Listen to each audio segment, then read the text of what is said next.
What is up? What is going on, everybody? I am back with the Seattle Seahawks post game recap. We got the Mariners game out of the way. We had to talk about that. But now we get to talk about the good stuff. And that was the Seattle Seahawks today going into Detroit and defeating the Lions 37-31. What a win for the Seahawks.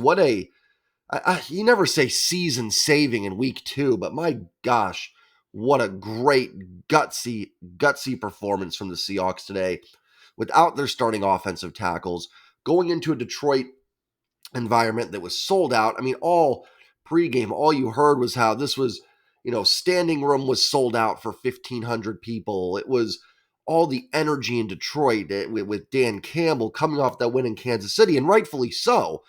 And for Seattle to go in there and win that game in overtime, just a tremendous victory. I thought I heard maybe my dog bark. I don't know what that was, but just, I can't say it again. What a win for the Seahawks. What a win. And now,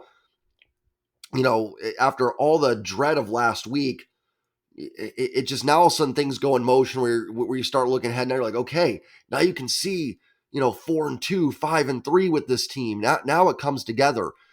Last week was a game that you didn't expect them to lose, or at least I didn't, to the Rams. I had them winning. I always respect Sean McVay as a coach and respect that he can dial things up and beat the Seattle team.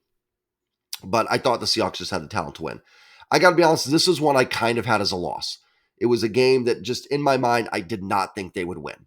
It was Detroit's home opener. Seattle's kind of had Detroit's number. So my thought was like, Detroit's not going to overlook that.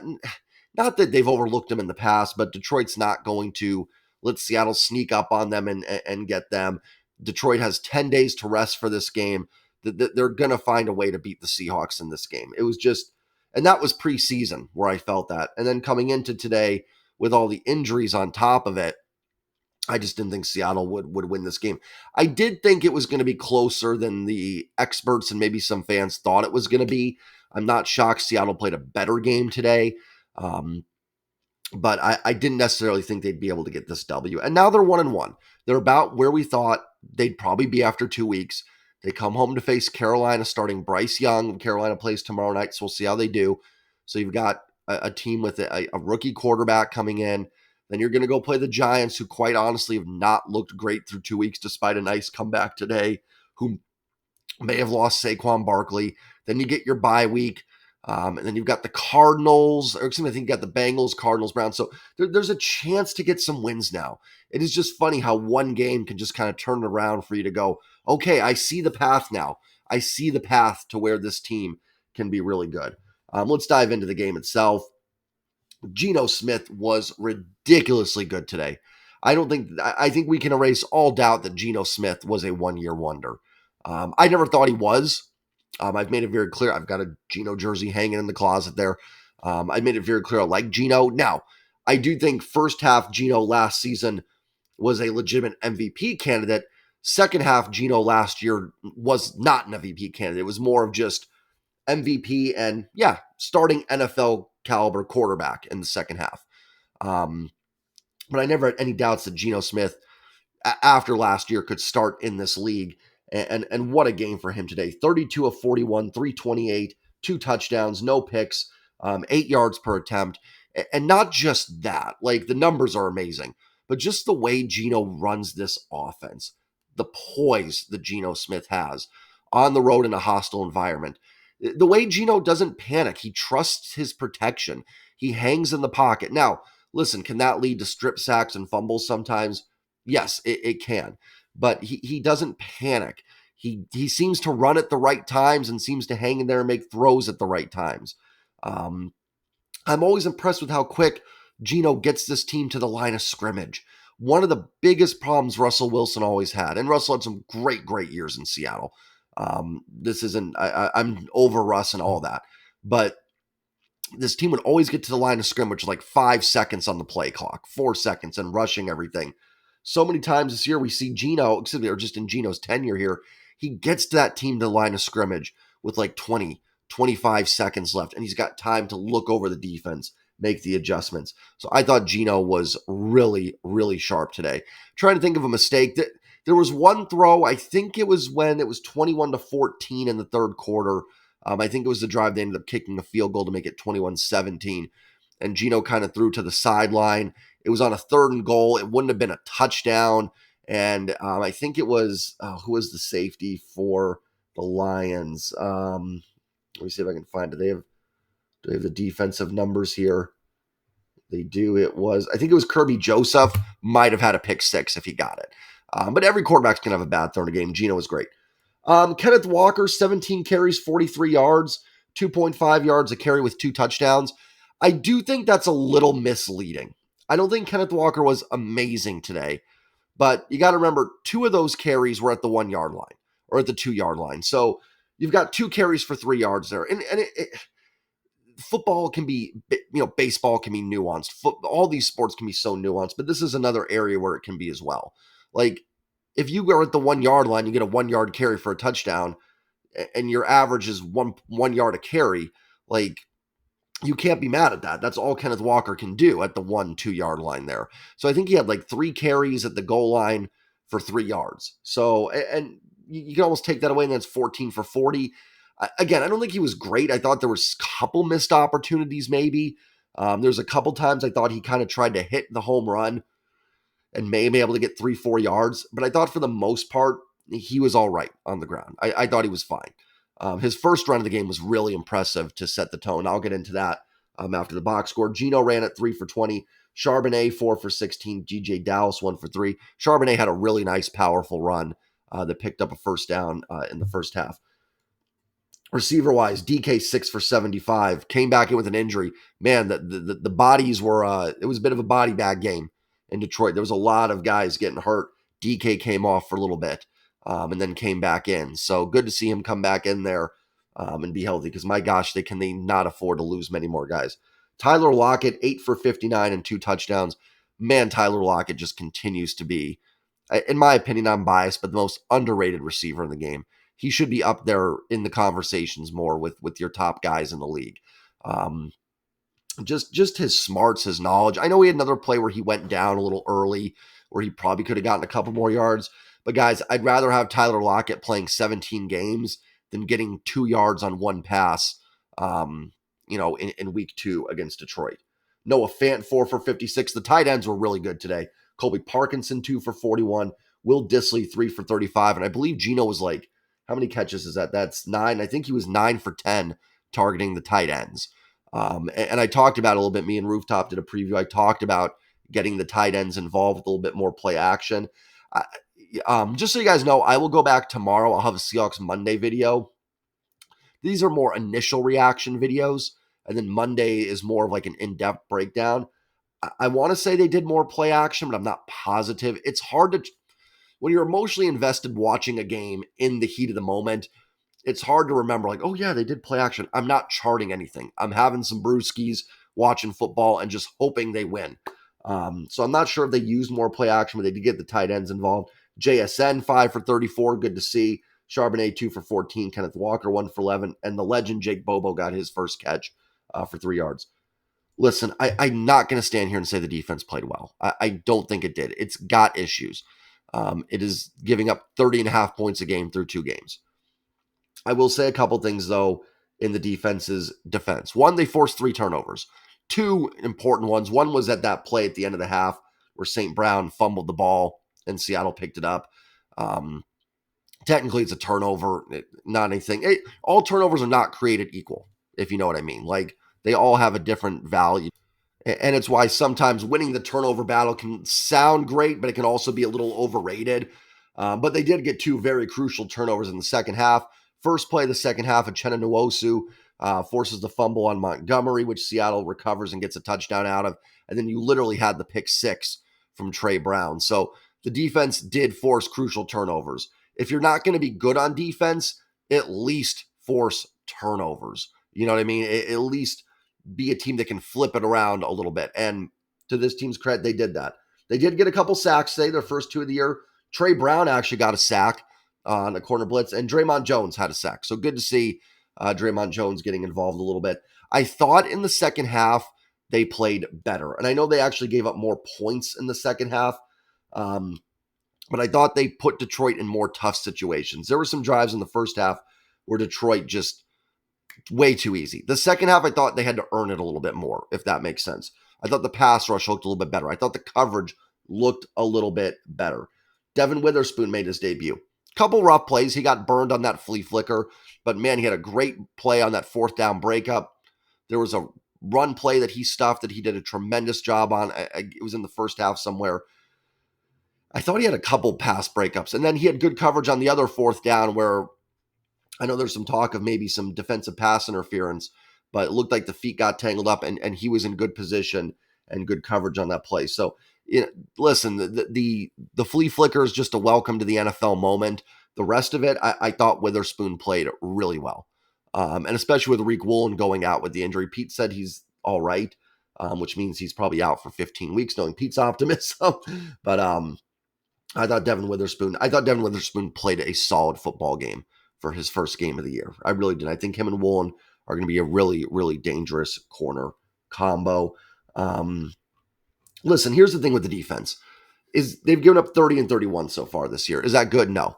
But I will say this. Detroit's offense is good. It's got weapons, and it played in its home crowd indoors, like with no weather issues going on. Jared Goff has done a nice job in Detroit at quarterback. Do I still think there's something with Goff where I'm still not like 100% sold on him being necessarily, that guy that can win a Super Bowl? Yes, I'm not sold on that yet. But the numbers don't lie. He's been a solid quarterback in Detroit. St. Brown's a good weapon. Reynolds is decent. Laporte is a good young tight end. Raymond. Then you have two good running backs with Gibbs and David Montgomery. And I know Taylor Decker was out today, but you do have a pretty good young offensive line with Decker, Ragnow, Penei Sewell. It is a really, really underrated unit. And they are going to put up points. This is a Lions team that should be putting up a decent amount of points this year. The Rams last week put up 30, and it was super frustrating because we were up in arms about how bad this Rams offense was. Well, guess what? Rams put up 23 on the Niners today. Puka Nacua had 15 catches for 147 against the Niners today. Stafford was 34-55 for 307. Did have 2 picks. Like, I'm not shocked the Niners defense played better than Seattle's did against the Rams. Tutu Atwell, 7 catches for 77 yards. But for the most part, the Rams had a pretty good game against the Niners defense today. I don't have all the advanced metrics to go through and find out exactly like what their yards per play was, but just looking at the box score, it looks like that Rams offense that we were kind of embarrassed that they beat up Seattle did pretty well against the defense that most people consider to be the best in the NFL. As the year goes forward, I think we're going to look back on that Rams loss as a little bit of an aberration, a game that Seattle led at halftime, failed to control it, a couple things slip away, and a Rams team that I just don't think is going to be that bad. They could tail off because you could end up with Stafford getting hurt and Aaron Donald getting hurt, and that could derail their season. They are very top heavy. It's not a super deep roster. I don't think they're necessarily good, but I don't think the Rams are quite as bad as we may have thought they are. I don't think they're a bottom 5 team. I think with McVay and a healthy Stafford at the bare minimum, they're probably more a team that's 16, 17 in your power rankings. And those teams are capable of winning football games. Those teams are capable. That's not the Bears. It's not the whoever else is the Houston Texans at this point. It's not one of those teams. It is a capable football team. So I think as the year goes along, that loss is going to look, every week, I think that loss is going to look less and less bad as we go through it. Doesn't mean it's not frustrating. It's still absolutely frustrating. It's still a game I think Seattle should have won. But I think as the dust settles, not going to be as bad. Detroit's offense is going to put up a lot of points. So listen, I don't think this defense played great. Wouldn't even necessarily say it played good, but they got some turnovers. They got a couple sacks. I thought the pressure looked better in the second half. That's about it. Now, listen, it was frustrating that Seattle had a 31-21 lead with 7 minutes to go, and Detroit marched right down the field, got a touchdown, and then got the field goal. You almost felt even up 10 that there was no way this game wasn't going to get tied at some point. I will say on that drive when Seattle was up by 10, If you go back and watch it, and again, try to remove some of the emotion, Detroit picked up a 3rd and 13 where the tight end Laporta just bounced off. I want to say it was Bobby Wagner. I could be wrong on that. Just sort of bounced off of him, got a first down. If that tackle is just made where Laporta catches it, it's 4th and 5, 4th and 4. Maybe you get a stop. They picked up a 3rd and 7 on I think it was Montgomery. It might have been Gibbs. I don't remember. They had a running play where they picked up, or it might have been even Khalif Raymond on that carry. I don't remember. I don't remember who it was, but it was a 3rd and 7 where they picked up a first down on a draw play. Now, that doesn't excuse Seattle for not stopping it, but you're just not expecting a team to run 3rd and 7, and they picked it up. Again, this isn't, you might say, well, Jay, man, that's the defense missing tackles and not being there. That's bad football. It is. But there were some instances where, like, if, you just make that tackle that you're there for, something that even the worst team in the league can do, maybe you do force the Lions into a 4th down, get a stop, and win that game 31-21. So, listen, it's easier to put cherries on top of things that play bad when you win. It's funny in every sport how winning is truly the cure for all, isn't it? Because I'm sitting here defending the defense. Had they lost this game, I'd probably be absolutely shredding the defense. Jason Myers missed 2 kicks today. Now, please ignore some of my stuff on Twitter. Like I said, a few brewskis were going today, maybe a little more in the brewskis, and I was pretty adamant of get Jason Myers off this team. It was super frustrating. Missed a 45-yard kick. Again, you're indoors with no weather conditions. You have to make that. Then he missed a 56-yarder at the end of the half. That one's not as big of a deal. If he would have made the 45-yarder, I could forgive the 56-yarder if he made the 45-yarder. But if you're going to miss that, man, make up for it, make the 56-yarder. And he missed a 39-yarder last week, which would have given Seattle a 2-score lead, and not saying they would have won the game, but it might have changed some things. Kickers are weird, like week to week, year to year. Sometimes they're really good and sometimes they're off. It's sort of like relievers in baseball. It's just sometimes they've got it, sometimes they don't. So I'm not going to hit a panic button there, and you're truthfully probably paying Jason Myers too much to do anything about it. So just got to hope he's better. Yeah, I mean, that's just a really, really solid win. I know there was a couple penalties that people had issues with. Obviously, the intentional grounding call I thought was really bad. Lockett ran the wrong route. I think the announcers even said that's not the point of the rule of intentional grounding. Like, I guess maybe you could make a case it is because you can't. It's not the ref's responsibility to know the routes, but it was clear as day that it was just a miscommunication on a play. And that's not what intentional grounding, the flag, is supposed to be thrown for. It's supposed to be thrown when a quarterback clearly throws the ball away to avoid a sack while he's still in the pocket. And that way, quarterback just can't snap the ball and throw it out of the end zone and be good when a little pressure comes his way or something. You've got to try and work for that. So I thought that was a bad call.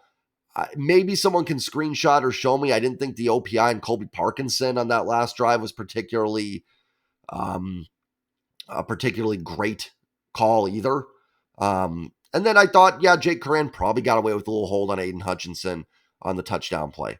I mean, it happens on both sides. The penalties on the first drive on Detroit that some people didn't like, I thought were legit. I thought Gardner Johnson pushed Kenneth Walker well after the whistle. It may not have been much, and it may just be football. I'm not saying Gardner Johnson should be kicked out of the league, but it's a penalty. Like, you can't do that. The whistle blew.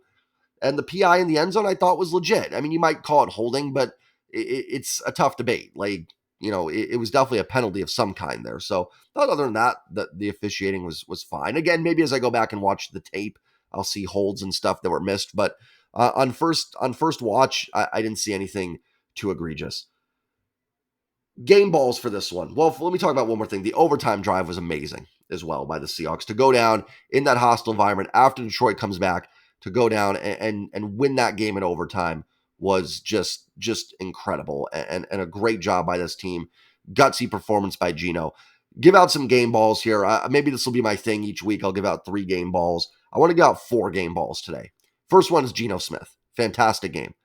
Next game ball is kind of, it'll be 2, but you can maybe share it.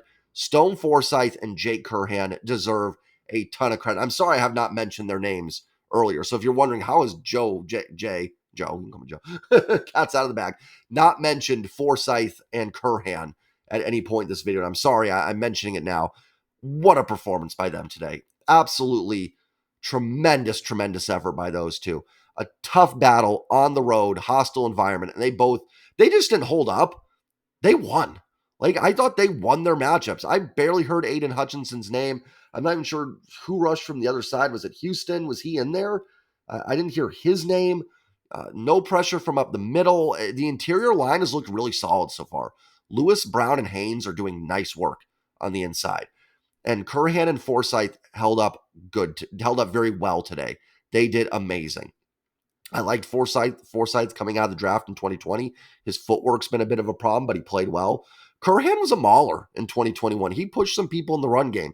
He's going to give up some sacks. He's not the best pass protector, but he's not a total nothing at right tackle either. So really, really good performance. And hopefully for those guys to get a start under their belt to just boost their confidence as well. Other game ball needs to go to Shane Waldron, 100%.